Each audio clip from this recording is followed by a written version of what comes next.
اعوذ باللہ من الشیطان الرجیم بسم اللہ الرحمن الرحیم۔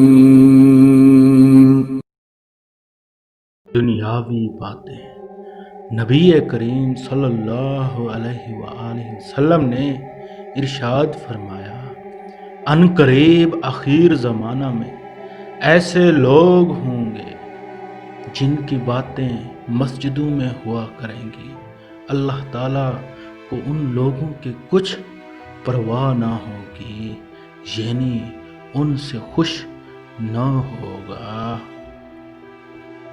ایک اور حدیث، ضرورت کی چیز، نبی کریم صلی اللہ علیہ وآلہ وسلم نے ارشاد فرمایا، لوگوں پر ایک ایسا زمانہ آنے والا ہے جو کہ اس میں صرف اشرفی اور روپیہ ہی کا کام دے گا۔ اللہ اکبر۔